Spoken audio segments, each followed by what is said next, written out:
Tere! Olen viimasel ajal palju mõelnud ühele tundele, mis on vist peaaegu meile kõigile tuttav, aga millest me räägime harva. See on see kummaline üksindus, mis tabab sind just siis, kui su ümber on tegelikult inimesed. Ma ei räägi siin selles üksinduses, et sul pole kedagi helistada. Ma räägin tundes, kus sul on tuttavad, sul on kolleegid, sul on sugulased, aga sul puudub nendega see päris sügav side. See hetk, kus sa istud seltskonnas, kõik naeravad ja räägivad, aga sina tunned end nagu klaas seina taha. Rääkisin hiljuti ühe oma tuttavaga ja see vestlus jäi mind väga kummitama. Ta jagas minuga oma mured. Ta ütles, et tal on küll inimesed ümberringi, aga ta on ikkagi täiesti üksi. Ta ei julgi jagada oma päris muresid, neid kohti, kus tal on valus või raske. Miks? Sest ta kardab välja näha hapra, nõrga või ebaõnnestuna. Me elame aastal 2026, meil on kõik neid kanalid, meil on sotsiaalmeedia, meil on kiired kirjad, aga millegi pärast on meil ühe raskem olla ehtne. See tuttav, kellest ma rääkisin, ta kirjeldas seda nii hästi. Sa hoiad maski eest, sest sa tahad, et su elu näeks välja stabiilne. Sa tahad jätta muljet, et sa tuled toime. Aga tead, mis selle hind on? Hind on see, et sa oledki üksi.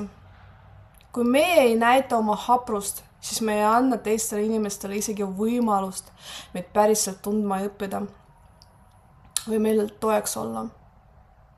Ma olen märganud, et meil on tekkinud selline hirm ebaõnnestumise ees, nagu mure ja haprus oleksid mingid vead meie süsteemis. Aga tegelikult see haprust just see koht, kus tekib päris side. See on see liim, mis inimesi ühendab. Kuidas me saame oodata sügavast oma suhetes, kui me ise ei julge olla sügavad ja ausad. Ja siis on veel see pool, et paljud meist on empaatilised. Me tunneme ära, kui teine inimene mängib rolli või varjab midagi. See teeb meid vahel valivaks.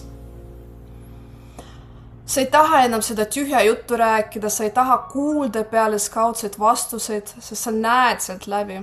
Ja nii sa tõmbudki veel rohkem endasse, sest tundub, et keegi teine ei taha või ei julge minna sügavale. Mõtle selle peale. Miks me arvame, et mure jagamine teeb meid ebaõnnestujaks? Tegelikult on ju vastupidi. On vaja tohutut julgust, et istuda kellegi ette ja öelda, tead, mul on praegu tegelikult väga raske ja ma ei tea, mida edasi teha. See ei ole nõrgus. See on kõige puhtam tegevuse vorm. Ma ise uskusin pikka aega, et minu tugevus seisneb võimes kõik oma õlgadel ära kanda ja mitte kunagi kurta.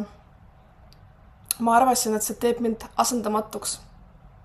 Aga tegelikult tegi see mind lihtsalt teiste jaoks mugavamaks ja seestpoolt väga üksildaseks.